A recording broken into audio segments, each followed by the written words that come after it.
Welcome to problem 3. We are dividing polynomials in this problem. To divide polynomials, you have multiple methods to choose from. I'm going to use the reverse table method. In the reverse table method, I have to start with figuring out how many rows and columns there are. The degree of the bottom, or the divisor, is going to be 1. So 1 plus 1, because it's always 1 more than the degree of the divisor, I'm going to have 2 rows. And how many columns am I going to have? What's the difference between the degrees? So 3 minus 1 plus 1. And so I'll have 3 rows as well.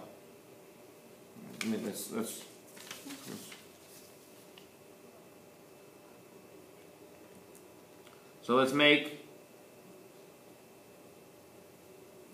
a table. 3 columns, 2 rows. The divisor, the thing we are dividing by, always goes there.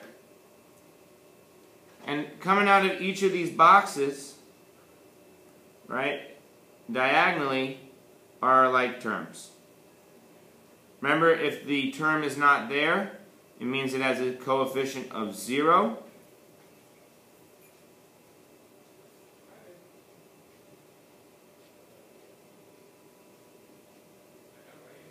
And so we are able to set it up there. Let's zoom out just a little bit, make this a little easier to see. Okay, now we always should start in the upper left and bottom right corners of our box. This box is going to be -8, and this box is going to be x cubed. These two boxes, or these diagonals, however, have 2 boxes, and so it's going to be an addition problem. So these 2 boxes with the highlighted yellow are going to add up to 0x squared. And these 2 here in the blue will add up to 0x. And so let's start in the upper left-hand corner. It's a multiplication table, so what times x gets us x cubed? It's x squared. Let's go down to the bottom corner here. What times -2 is 8? -8 would be 4. Well, the multiplication table tells us that that's going to be 4x, and that this is going to be -2x squared.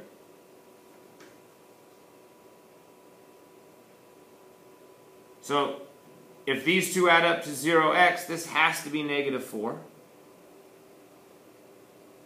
If these 2 add up to 0x squared, this has to be 2x. What times x is 2x squared? 2x. Let's check our work. Does 2x times -2 indeed equals -4x? And so we have found our answer here. The quotient, or the answer to our division problem, is going to be x squared plus 2x plus 4.